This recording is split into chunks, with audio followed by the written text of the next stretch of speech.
Hello mga mare, walang nagtatanong pero sipan ko na nga pala pumunta ng Walmart para pang grocery. Pagkatapos nga bigla ko naalala yung kapatid ko. Paano ngayon nga ay nasa Tagaytay nga iyon at 6 days nga daw siya doon. Ay may mga karerang ganap nga sila sa mga pagbabike-bike niya. Bigla ko nga naalala yung bata kaya na yun ay meron nga mga abubot. Ayun yung mga shampoo, ganyan na maliliit. Ay, alam ko naman na asikasuhin yun ng mama ko pero ewan ko, naisipan ko nga siyang bilhan ng ganyan. Dahil gala din ang bata na iyon o de para kapag umalis-alis siya o ayan may mga ganyan na siyang abubot. Kakatuwa nga dahil representative nga siya ng Bulacan. Ay sayang nga talaga mga mare ko at wala nga ako sa Pilipinas ngayon kung hindi ay nandun ako sa Tagaytay ngayon. At dahil bikeris nga ang aking kapatid, ay ayan, bibilhan ko na nga siya ng mga sunscreen, kinemerot bamba. Pero pakiramdam ko, ay wala nga siyang pakialam sa mga ganyan. Ay wala naman pakialam yun kung siya ay mangingitim lalo. Ay proud na proud pa yun kapag ka may tan lines. Parang ayun, pinaghirapan niya. Ganun. Ay pero sasabihan ko nga na habang bata pa, ay alagaan nga ang kutis. Ay napaka-importante talaga ng sunscreen mga mare ko, lalo na't bilad na bilad yan palagi sa araw. Hanggang ngayon nga mga mare ko, ay hindi ko pa nga natatayo ang aking Christmas tree. Grabe naman. Kaya maiba nga naman ako kasi lagi nilang black and white ang kulay. Sabi ko, lalagyan ko ng konting kulay ang aking bahay. Ayan,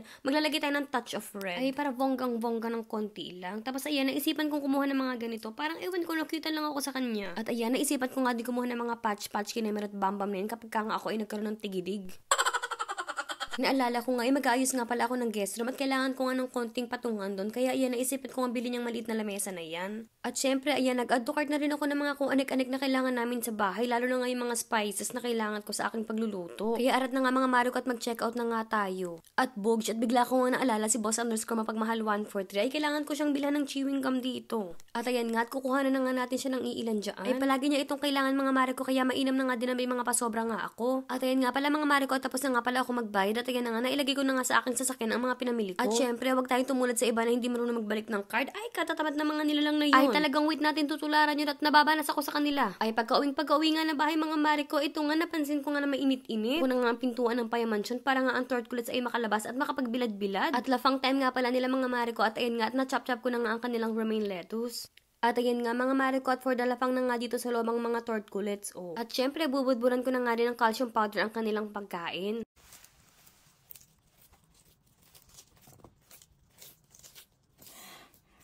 At ako nga ay gutom na ay talagang nauna pa sila mga Mariko pero ito nga at kakain na nga ako at nakapagluto na nga ako ng pagkain ko. Ang aking lunch, homemade tocino, itlog at kimchi. Ay ilang kembot na nga lang din mga Mariko at magpapasko na at ang aking Christmas tree ay nandito pa rin sa kahon.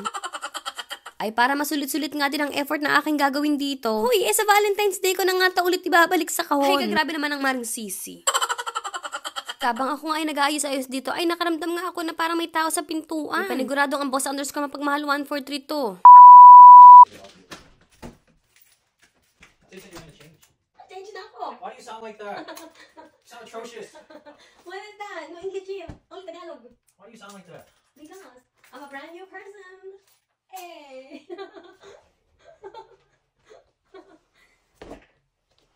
No. Kiss. No, next thing you know, I sound like this. Tony! I wanted custody. We're actively fighting here right now. Hold the air. Honey, I'm recording, you know? You start me another unit!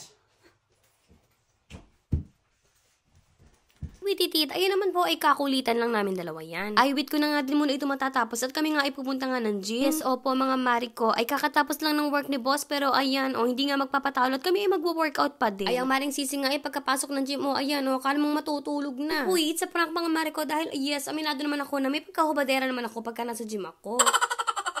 I feel good kasi mga Mariko kapag kaganito, kapag gusto ko yung mga suot ko, pagkatapos ayun nakikita ko ang aking, ang muscles. Saan nga ay parang nabibitin nga ang aking pull-ups dyan, pero ayun, sagad na kasi yan mga Mariko. Pakinggan nyo, tumatama na nga ang bakal.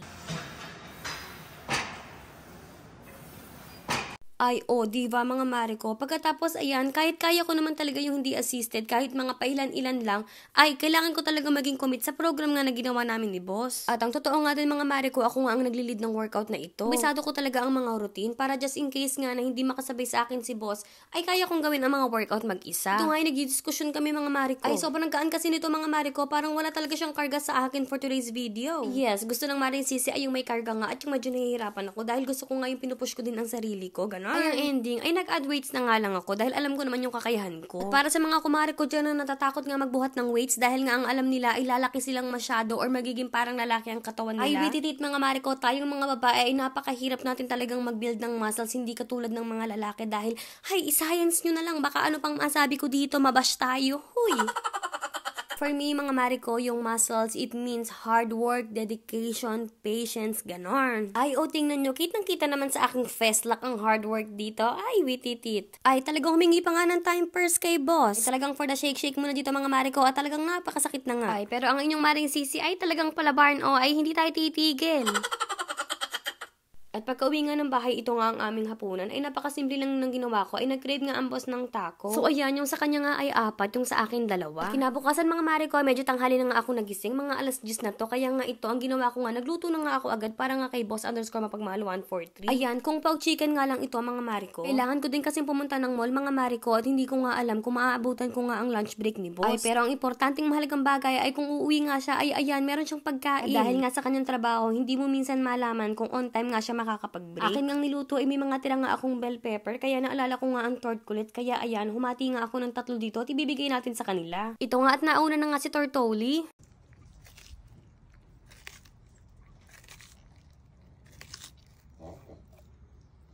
Tames, narinig yun, may naglalaro na naman ng pasan-pasan. Dahil narinig nga siguro nila ang malutong na pepper, ayan nga at nagtigil at ayan, kakain na nga din daw sila. Hindi ko nakakalimutan, hoy, tinaob nyo na naman yung inyong inuminan.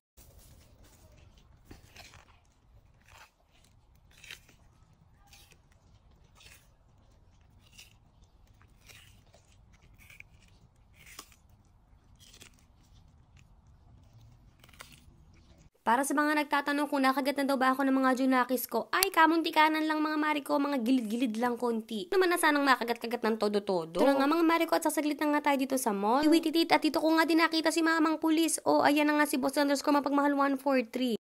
Can you open the door for me, sir? Oh, yeah.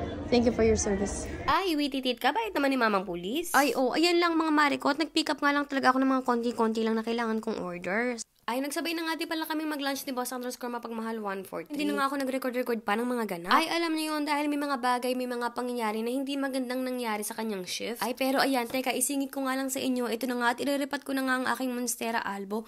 Hoy, binigyan niya ako ng bagong dahon. Ang syala. At syempre, itong si Pink Princess, ayan, hindi rin magpapatalo. Ayun nga yung bagong dahon niya na ibinigay niya sa akin. Hindi yan mga mare ko, wala na akong masyadong ganap ngayong araw dahil nga hindi naman kami mag-gym ni boss. Bali, ang gagawin ko na lang ay magre-repat nga ako at tatapusin ko ang aking Christmas tree. Tuloy ko kwento ng full detail kung ano nangyari sa araw ni boss, pero gusto ko lang ipaalala sa inyo, if you are going through something, hindi humanap kayo ng matinong kaibigan or matinong tao na makakausap nyo regarding sa mga problema nyo. Na wag nyong gawing option mga mare ko, yung kukunin nyo yung buhay nyo dahil hindi nyo na kaya yung problema nyo. Dahil palagi nyong isipin, there's a possibility na yung problema na meron ka, may mga ibang tao na mas malala yung problema nila. Bigay tayo ng example mga mare ko, ganito, ganyan yung problema mo. Pagkatapos meron ding isang tao na nakahiga sa ospital. Sobrang lala ng sakit niya na hinihiling niya na humaba pa yung buhay niya at wala siyang magawa. Pagkatapos ikaw yung problema mo na meron namang solusyon, ang solusyon na naisip mo is kuhanin na lang ito. Pin mo mga mare ko kung gaano ka pa din kaswerte kaysa dun sa tao na nakahiga sa ospital na pinagdadasal niya na sana humaba pa ang buhay niya